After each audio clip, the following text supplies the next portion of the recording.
Hello, everybody. Welcome to the Grim Soul Taker Show. I have my headset like this because I got tired of hearing the static.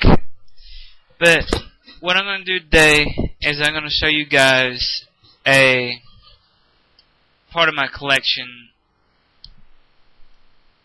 You're like, oh, Grim, what do you collect? Swords. No, not swords. Knives. Anything with a blade on them. Only thing I haven't got yet is an axe. But let's start off with one of my favorites in this collection. That is this right here. It's katana. It is a faux katana because it's not made in Japan, and it is made out of pressed steel and out of forged steel. It is 440 gauge steel, a knife steel, not a. I know it's a knife steel because I got plenty of knives made out of it. And it's got a blade. I've sharpened it myself. Yeah, I know how to sharpen a knife. My dad taught me. My grandpa taught me. I know how to sharpen a knife. And yeah, I know this is not a knife. This is a sword. Is what you're thinking? Yes, I know. But I also know from experience on how to sharpen a sword. I've had my dad's sword, and I've sharpened it to the point where, well, let's not get into that. I cut myself on it. I don't have it anymore. My brother has it, but I bought this, and I've always wanted one of these. It wouldn't be my weapon of choice. But, yeah. But what I'm going to say on this is that it is full tang. Tang being the metal of the blade. Not the blade itself, but the metal that's connected to the blade. It goes all the way through to here and here, the pommel. This is the pommel right here. For those who don't watch Scholastic Gladiatorius or anybody else who, or Skelag, if you guys don't watch them, then that's called a pommel. Okay? It's not a very good pommel.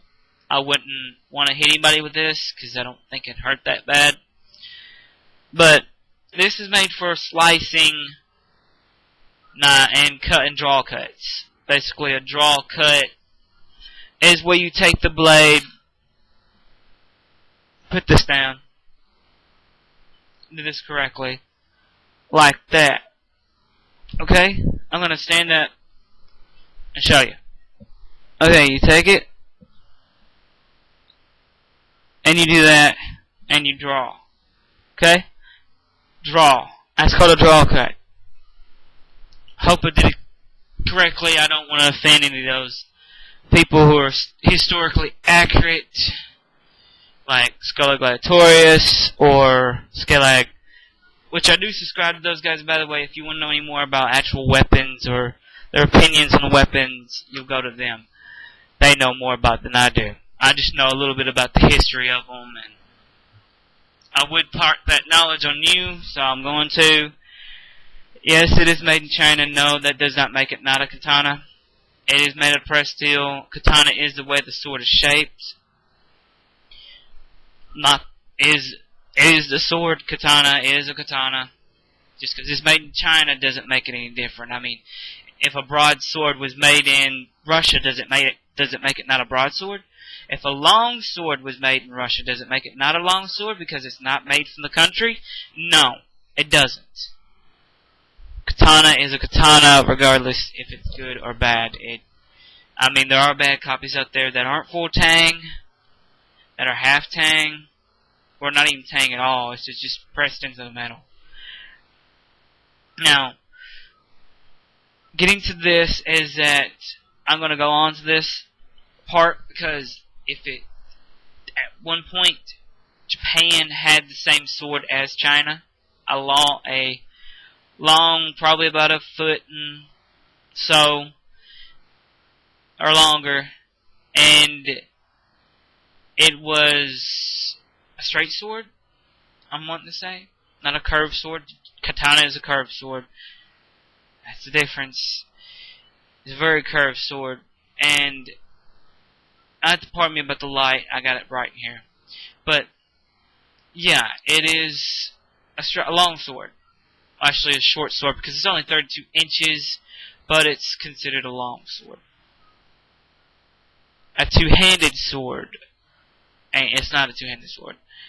But you can use two hands, but it's not a two-handed sword. There's a difference. Two-handed sword, as we call it, or a long sword was really two-handed. We think there's long swords only a few feet. No, that'd be a short sword. There's a bunch of difference, but I'm not going to get into that. I could get into that all day, but like I said, those two other guys, Gladiatorius or Skelag, they know more about weapons than I do. I know the history of weapons. I know a little bit of it, so I'll get on to the katana. I'll get on to my next sword. Well, not sword, my next weapon. And also in my bedroom, that's why I'm showing you this, because they're all both in my bedroom, is Chinese dagger. Yeah. And this I do use like this as well, because this does stick into the scabbard. It is waterproof. Right here, see that little black thing right there? Let me get it up close. That thing right there is plastic. A thick plastic. So it keeps water from getting down in there. And it locks in tight. The only thing I worry about is that I am getting black stuff on this, because it is copper. Yes, this is metal. This is metal. I know the Chinese did do that. They did make metal things. There's a reason behind that. Scholar Gladiatorius said the reason behind that is that it protects the blade. I tend to believe him because that hasn't gone null yet. But a lot of historical people, a lot of people wonder why some weapons have this thing right here. That is because it locks it in.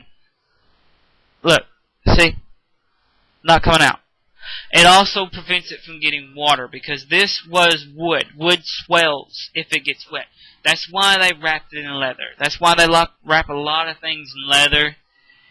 A lot of these scabbards, if they're wood, they wrap them in leather, or some of them are just plain leather.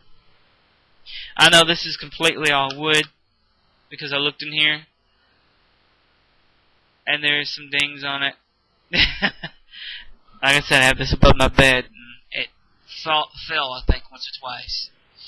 But that's one of the reasons they make it out of wood, or leather or metal, because it holds in tight,